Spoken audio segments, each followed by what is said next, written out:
हमारे चैनल व्रत पौराणिक ऐतिहासिक कथाओं में आपका स्वागत है। हमारी आज की व्रत कथा है सफला एकादशी की व्रत कथा। इससे पहले हम कथा स्टार्ट करें, आप हमारे चैनल को सब्सक्राइब कर दीजिए और अगर आपको यह वीडियो पसंद आता है तो इसे लाइक और शेयर ज़रूर करें। सफला एकादशी का व्रत 30 दिसंबर दिन गुरुवार को है। सफला एकादशी के दिन व्रत रखते हुए भगवान विष्णु और उनके सभी अवतारों की पूजा की जाती है।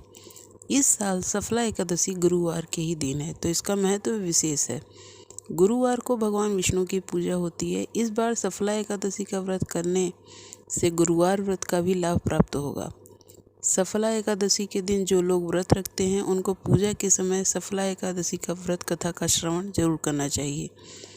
धार्मिक मान्यताओं के अनुसार हम जो भी व्रत रखते हैं उस व्रत कथा का श्रवण करना व्रत को पूर्ण करने वाला होता है और उससे पुण्य प्राप्त होता है। पौष मास में कृष्ण पक्ष की एकादशी सफला एकादशी कहलाती है। इसे पौष एकादशी भी कहा जाता है। मान्यता है कि इस दिन भगवान विष्णु और उनके सभी अवतारों की पूजा करने से विशेष फल प्राप्त होता है। एकादशी के सभी व्रतों में सफला एकादशी के व्रत को श्रेष्ठ माना जाता है। इस व्रत को सच्ची निष्ठा और आस्था के साथ करने से आपको सौभाग्य और सफलता की प्राप्ति होती है। सफला एकादशी की व्रत कथा इस प्रकार है। पद्म पुराण के अनुसार चंपावती नगर के राजा थे महिषमान। महिषमान का बेटा लुम्भक गलत कार्य करने लगा था। वह सदैव ही पाप कर्म करता रहता था, जिससे राज्य की जनता दुखी थी। लुम्भक के कार्यों से परेशान होकर महिषमान ने उसे अपने राज्य की सीमा से बहिष्कृत कर दिया। अब जंगल में रहने के अतिरिक्त लुम्भक के पास कोई रास्ता नहीं था, क्योंकि उसके अत्याचारों के कारण कोई और नगर उसे अपने नगर में प्रवेश नहीं करने दे रहा था। अब लुम्भक जंगल में रहकर फल फूल खाकर ही अपना जीवन व्यतीत कर रहा था।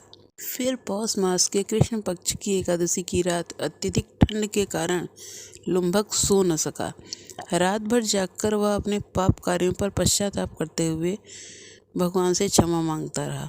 इस दौरान उसने अन्न जल का एक दाना भी नहीं लिया। इस तरह अनजाने में ही लुम्भक ने सफला एकादशी का व्रत कर लिया। लुम्भक के मन में उस समय किसी तरह का छल नहीं था और वह वाकई अपने किए बुरे कार्यों पर दुखी था।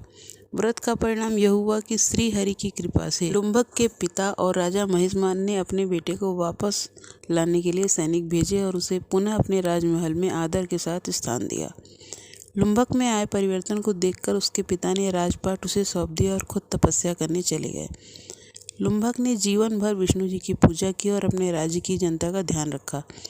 जिस प्रकार से सफला एकादशी का व्रत करने से लुम्भक को फिर से अपना राजघराना प्राप्त हुआ, उसी प्रकार से जो लोग सच्चे मन से इस एकादशी का व्रत करते हैं उन्हें भी अपने सभी कार्यों में सफलता प्राप्त होती है।